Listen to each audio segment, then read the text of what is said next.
So first of all, thanks to the organizer for such a wonderful conference and giving me the opportunity to speak here today. I'm going to talk about some small results that I worked out with my advisor, Pierre Martinetti, on minimally twisted spectral triples. So mainly it's 3 bits. The talk is organized. So first, we have a minimal twist of closed Riemannian manifold. So if you just have a plain canonical triple associated to a closed Riemannian manifold. So in the flat case, we have a Lishner-Horowitz formula, which has been done earlier. So today I'll show the curved version. And then we apply this notion of minimal twist to the 2-point space, which is which is the simplest of almost commutative geometry that correspond to the U and gauge theory of electrodynamics in non-commutative geometry. So here I will show what we get in the twisted case, and finally on fermionic action there was a paper by Devasish, Farnsworth, and Professor Lizzi and Martinetti. So it was a general definition of a fermionic action. So I particularly calculate this in the case of this 2-point space of electrodynamics and show that it indeed gives us a fermionic action in the Lorentz signature. So to begin with, I very quickly review the nitty-gritty of almost commutative geometry. So in Cohn's framework of non-commutative geometry, almost commutative geometries are a particular class of geometries. So these are very special in the sense that here we take so an almost commutative geometry M cross F. It's basically a tensor product spectral triple of a canonical triple. So a canonical triple is again a spectral triple associated to a closed Riemannian manifold. Then you take this and tensor it with a finite spectral triple AHDF. So you have something like this, where you have 2 parts of the Dirac operator. So one is this, we can call it the free part, and this here the finite part. And so why we are interested in this special class, because this is the non-commutative geometry that is relevant to describe standard model, for example. So in case of the standard model, the algebra that the finite algebra that we set here is for the standard model is basically C plus H plus M3 of C. So H is the quaternionic algebra, and M3 of C is 3 cross 3 complex matrices. And this act on the 96 dimensional Hilbert space. So 96 is basically the total number of elementary fermions if you consider all the particles, antiparticles, and yeah, all the degrees of freedom. And so DF here, this finite Dirac operator, is a 96 by 96 matrix, and the entries are basically the Yukawa couplings, mass of the fermions, the CKM matrix, and the neutrino mixing matrix. And then we also have a real structure. So JM is the real structure on the canonical triple, and JF is the real structure on the finite spectral triple. So the total JM cross JF is the real structure on this almost commutative geometry. And similarly, we also have these spectral triples are graded. So gamma M indicates the grading on canonical triple. So in case of a 4-dimensional manifold, it's the gamma 5. And similarly, we have a gamma F, and the total tensor gamma M tensor gamma F is the total grading on this almost commutative geometry. So, and if you want to represent fermionic fields, these are the Grassmannian elements of this Hilbert space. So you take positive eigenvectors of the total grading, and and the bosonic fields. These are connection one forms that you can obtain via fluctuations of the metric, which is basically calculating this object here, where omega is a 1 form, and it lives in this set of generalized 1 forms, which is calculated basically by summing up over algebra elements. So here we have a commutator with the Dirac operator, and AJ and BJ are basically elements of the algebra. So particularly, if I want to calculate this generalized 1 form, In case of almost commutative geometry, it has this particular form. So because the Dirac operator here has two parts, the one form splits into two parts. So I have a gamma m tensor phi and gamma mu tensor a mu. So here one can recognize that phi is the scalar field and a mu is the vector field. So it's the connection one form. So it's exactly this line here which says that you put both the all the gauge bosons on the same footing. So it's like the zeroth component is the Higgs field and the usual one forms are the gauge fields of the standard model. And to extract physics, there is a spectral action principle. So we define a spectral action like this. And to extract Lagrangians, you have to basically expand this using the heat kernel expansion, and then you read the Lagrangians from as the coefficients of this expansion. So, okay, so now moving on to twist. So I think most of you are familiar with the idea that there was a Higgs mass problem with the initial version of the Cohn's model. So then so basically the mass that was predicted by the Cohn's earlier version was 170 GeV, which is a higher value than the measured value, which is 126 GeV. So to revisit why there is a higher value, we have to go into the assumptions of the model. So we assume the big desert hypothesis, we assume the existence of a unification scale. So these are certain things that have to be taken into account. And then on the other side, on the particle physics literature, there is an issue with the lower Higgs mass value, which is that for such a lower value, the electroweak vacuum becomes unstable, metastable. So it's a false vacuum. So that's what is called the vacuum instability problem. So to cure this problem, there is plenty literature in particle physics community where they introduce a new sigma scalar field that cures this instability problem. So then, from the Cohn's perspective, there was a new another paper called the resilience of the spectral standard model, something like that. And in that, they propose the idea that okay, if we can somehow include this sigma field in the model, and then we can actually get the correct Higgs mass. So to formalize this twist idea, it was firstly introduced by Cohn and Moscovici in 2008. So this particular paper, which was concerned with the type 3 algebras, which have no non-trivial trace. So it was primarily motivated mathematically. But so the basic idea is that one replace this commutator d comma a. So we say that okay, let's not require the boundedness of this operator, but rather we require the boundedness of a twisted commutator, and we find an automorphism of the algebra rho such that now this twisted commutator is now bounded. And then everywhere where you have this commutator, you replace with the twisted commutator. So for example, the fluctuation of the metric, now instead of d omega j inverse, you have omega rho and j omega rho in j inverse. And so again here, like you have two parts of the one form.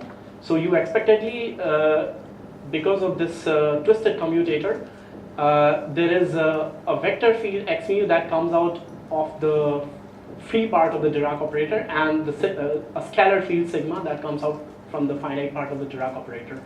So okay, so now this new vector field, the interpretation is not very clear either mathematically or physically, but the sigma does cure the Higgs mass problem in non-commutative geometry, and as I said, like it's anticipated by the particle physicists to cure the Higgs mass problem. But again, the twist, it comes in various versions. So for example, there are other approaches by Dabrowski and Professor Shitars here, and he also talked about twisted commutator with real structure. And Cohn and collaborators, they have their own twist. So for example, this paper here, they twist without the first order condition. The kind of twist that we are talking about here is a minimal twist. So by minimal, basically we are stressing on the fact that we don't want to change the Fermionic content of the theory. So we keep Dirac operator and the Hilbert space intact. So we just play around with the representations of the algebra.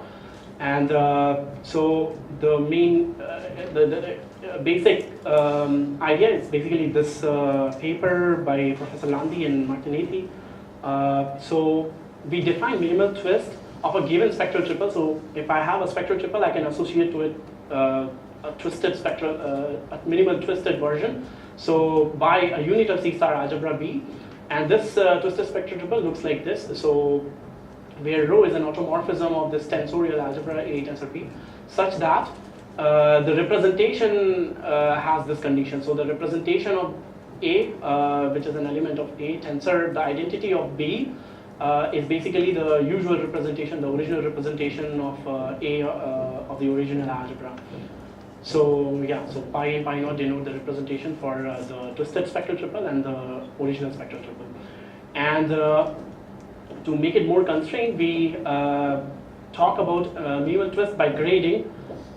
So if I have a graded spectral triple, so I have a grading gamma on this, I can decompose the Hilbert space as the positive and negative part of the, so like here I have all the vectors with positive eigenvalue of gamma, and here I have all the vectors with positive, negative eigenvalue of gamma.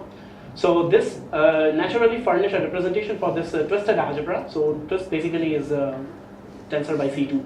So I have two elements here, and then I can just use this projection and project the A here and A prime here. So this gives me a representation for the twisted spectral triple. Okay, so then with that, Devashish, yes. One question. Yeah. Means you have now introduced the gamma. Yeah, it's a grading. Grading gamma. It requires commute with the Dirac operator, right? Yes, I think so. Now Yeah. you use the original commutator or your twisted commutator? Yes, twisted commutator. Yes. So this projector also now Hilbert space is split into H plus H minus will depend on this twist also. Yes. So yeah, basically, so this projector is exactly what is giving me the representation here. Like so, because of this kind of decomposition, I have like one element I'm representing on this part and another on this part. So that will depend on the twist row also, right? Yeah, yeah. The representation, no, not really. I mean, the representation is here. You just use with the grading. So the grading gives you like two subspaces, and I understand, but grading by itself requires to be modified so that it commutes the Dirac operator, row commutator, so to say. The grading anti-commutes with it. Anti-commutes. yeah, I think it has commutes. So it should be anti-commute. Okay, anti-commute. Yeah, and the grading commutes with the algebra. So when you consider, so for example, I give you the next the twist of just a canonical triple, the flat case of a Riemannian manifold. So okay, so there is a unicity of the twist by grading. So for example, this first idea that minimal twist by grading is the only possible minimal twist by finite dimensional algebra with a faithful representation. So if you have a even dimensional closed manifold, which is so this is like a twisted canonical triple, and your twist is this flip automorphism. So rho of f of g is basically just you switch the two g of f, and it belongs to this algebra. So the representation is given like this. So this is the representation of an element of the twisted algebra. And when you say, okay, what is the twist of this? So rho of pi would be just pi of rho of this element, which flips the two elements. And now you have the representation, and you know how to, for example, compute the one form. And when you compute the one form, it gives you something like this. And then you also impose that this is just a twisted fluctuation. And you require that, okay, I want them to be self-adjoint. So when you require them to be self-adjoint, it identifies basically the left and right, let's say, components, and so that's like another constraint, and this constraint basically constrains the fluctuation to be of this form. So in the end, one can say that the self-adjoint twisted fluctuation of the Dirac operator basically are of this form, which are parameterized by a real vector field. So this is the vector field that I'm talking about, and it has this form. So it's f mu is just a real vector field, and it depends on these functions. Okay, so with that, there was this paper which is very close to this version of twist, and they have worked out the spectral action, for example, in this case, and but this was in the flat case. So to compute what happens in the curved case, we have to go through first this theorem that I'm going to use. So so basically, if you have a differential operator P, which is acting on sections of a vector bundle of a Riemannian manifold M of dimension with a metric G, with a leading term G mu nu here. So if you write your operator P in this form, then the theorem states that basically you can rewrite this operator like this. So you can redefine a connection, a covariant derivative nebula associated to a connection, such that here you have a Laplacian term and here you have an endomorphism term. So, so yeah, basically it's a redefining of connection, and so basically, sorry, this is true, and you find that okay, so the new connection has to be defined, which has to be of this form. And so you can see basically it reads a mu from here, and that's your new connection. And the endomorphism, it depends on B, which is again an endomorphism term, and it depends on this connection. So basically this operator that you need to compute the spectral action. So E is the endomorphism term that contains the potentials. So okay, going back to the minimal twist of a manifold. So instead of taking the flat case, I consider the curved Dirac operator. So basically, I'm taking in addition a spin connection here, and so again I just use this notation here now. So I'm calling this my twisted fluctuation. So you can see that it's basically sum of the usual Dirac operator plus omega x, which I call basically it's a sum of the spin connection plus the fluctuation of the twisted fluctuation of the metric. So x mu, this vector field is here. So now these are some steps in the calculation to get to the final result. So for example, I want to square this operator, and I want to write it in this form. So I know exactly what my operator looks like. I can square it, and then I can read and I try to write it in this form, and then from there I can read alpha mu and beta. So after some calculations, pages of calculation, you finally arrive at this form. So alpha looks like this, and beta looks like this, and from there you can say that okay, so my endomorphism should look like this, and the new connection is this, which depends on alpha, and here you have the curvature term. And in terms of spin connection, you can write like this. So basically, it's just a matter of substituting alpha here and beta here in E. And there was another quantity that we want to introduce. So this is basically delta, which is the difference of x mu and the rho of x mu. So this is just to keep track of wherever twist is coupling with whatever terms. So if you put this to 0, so basically rho is identity, so there is no twist.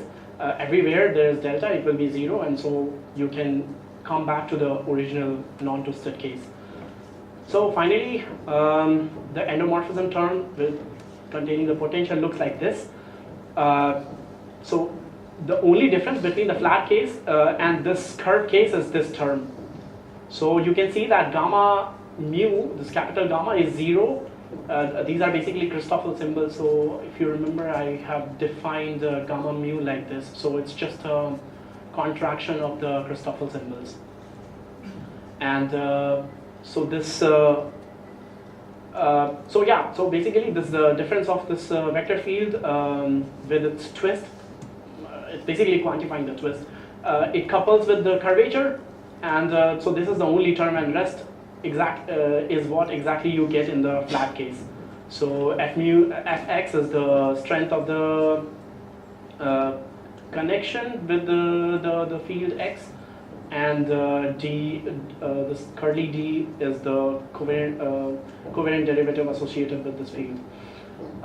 So you get all this, and these terms were present in the flat case, and this is just a addition. So if you have a flat case, so you can put gamma 0, and it basically couples with the curvature. Now moving on to the 2-point space. So as I said, like 2-point space is the simplest of all almost commutative geometries, and it gives us the U-engaged theory. So I just quote this paper, which is the electrodynamics from noncommutative geometry. So this is the spectral triple. So you have C infinity m, the canonical triple basically multiplied with this C2 finite dimensional spectral triple. So my free Dirac operator is just Dirac operator tensor I4, because my Hilbert space here, the finite one, is 4-dimensional, and gamma 5 tensor df is my free finite part. So with that, I just set all the conventions. So this is my Hilbert space with this particular order in the finite side. This is my JF and gamma f, and most important thing, the representation is like this. And with that, you can compute the fluctuation, and you will arrive at a field of this form, where gamma mu is basically a real vector field. So this is what we identify with the electromagnetic U-engaged field. So okay, so that's like standard stuff. But what happens when we twist? So okay, so when we have a plane manifold and no twist, we just have a plane manifold. When we have plane manifold with twist, we have an extra vector field x. When we have 2-point space without twist, we have an electromagnetic field. And now when we have a twist in the 2-point space, we get both the x field and the electromagnetic field. So here we just set the representation. I want to compute gamma because it allows me to write down the projections, and then I know how to split my Hilbert space, and then how to furnish a representation for this twisted algebra. Okay, so then free part I fluctuate and put a self-adjoint condition, and this fluctuation gives me exactly 2 terms, and with the correct signature. So here I have the electromagnetic field, and I have the x field that comes from the manifold side. So another interesting thing from here is that one can actually define these 2 fields as a component of some complex function. So if I have some z mu from this algebra, the electromagnetic field is basically the imaginary part of this field, this complex field, and this x mu, which is the twisted fluctuation of the manifold, is just the real part of this field times the gamma 5. And then from the finite part, so there is a distinction. In this case, df commutes with the algebra, so there's no fluctuation on the finite side. So they don't have any mass coming from the finite side. So in the standard almost commutative geometry version of standard model, the masses are coming from the finite side. But here, because df is commuting with the algebra, you can see in this. If you take this kind of Dirac operator, it is commuting with this algebra. So there is no mass term coming from the finite side. But in the twisted case, we do get a scalar field. So it's parameterized by 2 real scalar fields. And we will see that when I compute the fermionic action, these fields play a role, and they exactly go where the masses go. They appear in the mass term basically. So that's with the electromagnetic part. So finally, going to the fermionic action. So with this, as I mentioned, it's based on this paper. So I have not given all the introductions. So basically, the idea is that the twist is implemented by a unitary operator R, and so maybe I just write down.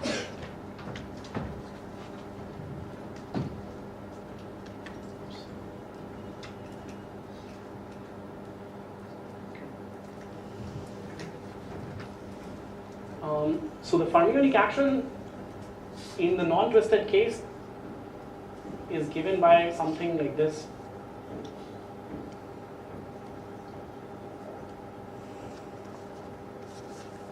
So phi and psi are in the even part of the Hilbert space, which is defined as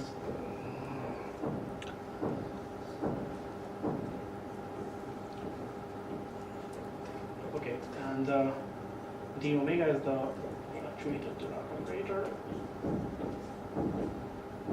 So this is the version with without twist. So that's how fermionic action is defined in non-commutative geometry. So let me denote by rho subscript the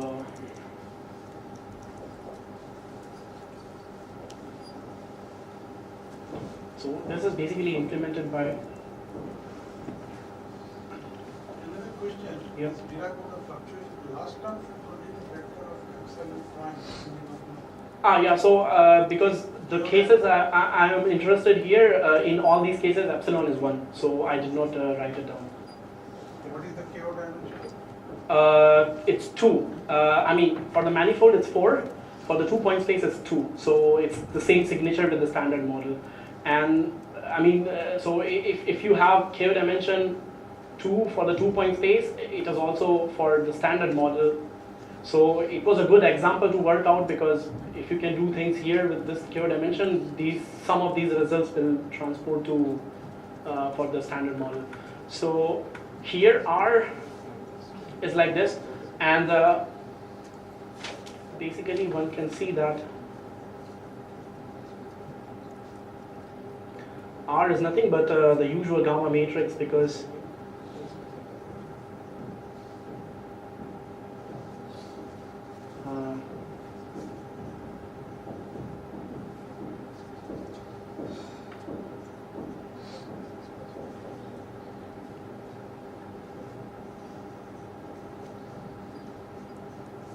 so if you remember, we did define a Dirac adjoint, which is basically just phi dagger gamma 0 e. So here in this case, or standard model also, the twist is basically just implemented by gamma 0. So what we do here is that because we are talking about the 2-point space, so gamma 0, I take the tensor with I4, because gamma 0 is just acting on the spinor part, so it's just switching the left and right. So I can very well just because I mean it has to be the correct dimension, so I have to tensor it with I4, because I am implementing the twist on a bigger Hilbert space. So it's like a 16-dimensional Hilbert space, 4 dimensions for spinors, and then this is the finite part. Now, as I said, oh sorry, there's one more detail here. So, in the non-twisted case, these spinors are taken from H+. However, in this case, these spinors have to be taken from the subspace, which is basically the positive eigenvalue space of R. Why that? Because the bilinear form that defines the action is antisymmetric in the non-twisted case if you project the action only on the positive eigenvalue of gamma. But in case of in case of the twisted version, it's not antisymmetric anymore. So you have to restrict it to the positive eigenspace of R. So basically, to compute the action, now I will have to look for eigenvectors of that live in this space. So now it's not so hard, because R is of this form, so 0, I2, I2, 0. And if you look for the eigenvectors, and then you consider a generic linear combination of those eigenvectors, a generic vector in this space actually looks like this. So just to show you, the Hilbert space is like this. L square S ms tensor. This is the unit orthonormal basis for this Hilbert space. So if the generic vector looks like this, and here these are all Dirac spinors, then with this I can compute J, Xi, and with the Dirac part D psi, and so this is the final twisted action that I want to compute, and D rho has two components. So one coming from the finite side, which I calculate here, and another coming from the this is the free part, and this is the finite part. So I calculate here them individually. So they look like this. So if you are wondering where is this F0 coming from, so this is just a step somewhere, in intermediate step in the calculation. It's worth mentioning because this F is basically the zeroth component of x mu. So somewhere in calculation of the these two bilinear forms, so we know that sigma mu is I2 sigma j are Pauli matrices.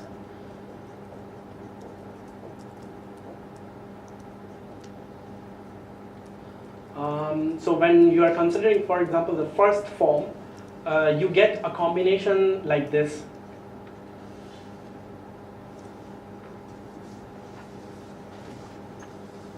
And I think it's a minus.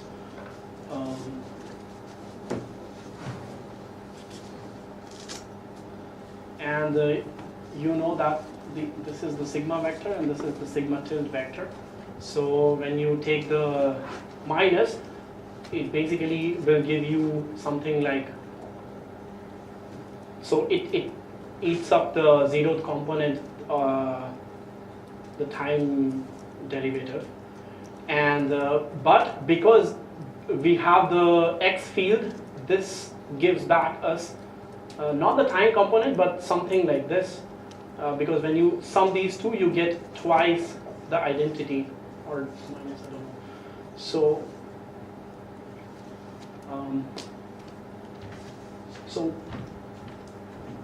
yeah, so that's the tricky part. Once you have this, you also do the same for the finite side, and you just get the term like this, which will contribute to the mass. And finally, you write like this, and you have an action that looks like this. So here U1, U3, U2, U4, these are all Weyl spinors. And now I go back and I check how the Dirac action looks like in the Minkowski spacetime. So if you remember, if you just do the chiral decomposition, it looks like this. So left dagger is coupling with this psi L, psi R dagger coupling with psi R, and then mass terms are just the coupling of left and right.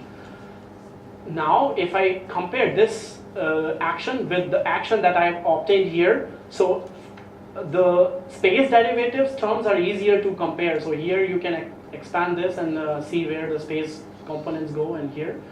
And so you make this kind of identification that I psi L dagger is basically U1 dagger sigma 2. So here, like this term and this term, and psi L is basically this U3, and I psi R dagger is basically this term, and psi R is basically minus of U3. Sorry. Okay, so with this identification, you can see that here there's a time derivative present, because it's not going away, it's from sigma 0 d0, but here there's no time derivative, so you are only left with this term. So this identification gives you a constraint, and when you write down this constraint, so it's basically, it's a differential equation, and when you identify that it's basically a differential equation, it's a Dirac equation for a free spin half particle at rest. So it's basically this. So I just use some of these equations here, and we know that, okay, this is the Dirac equation for a particle at rest. And from here, I can identify this F0, which is the zeroth component of our vector field, as E by H. If we have to say that, if we are saying that, okay, this is the Dirac equation. So that's the one close enough physical interpretation of this field. Apart from that, it is geometric and couples with the curvature. And then we can see that signature-wise, everything is okay. And the solution looks like this. So psi are 0, and it's like left moving and right moving plane waves. And finally, if you look at the mass term here, so usually in this paper on electrodynamics, they have D as complex number, but finally when they compute the usual action in the non-twisted case, and when they compare the mass term, they put D to be purely imaginary. So they put D is equal to Im or something like that, and then they get the mass term with the coupling of left and right. Here we get this, but then we also substitute D equal to some minus Ik for k real, and from there we can also get a mass term. So this is a correction that comes from the twist. So it's just the difference between the two scalar field, and now you take the difference, so it's just basically the difference is just one scalar field. So to summarize, twisted fluctuations on a 4D manifold are parameterized by a vector field, which is purely geometric. And in case of a curved background, it will couple with a curvature via the Christoffel symbol like this. And starting with a Riemannian twisted spectral triple, and requiring that the fermionic action obey twisted gauge transformations. So yeah, there was another paper with Professor Landi and Martiniti where they write down the twisted gauge transformations. So these have to be respected by this fermionic action. So once you require this condition, it automatically gives you naturally the action in a Lorentzian signature. So that's pretty much all. Thanks.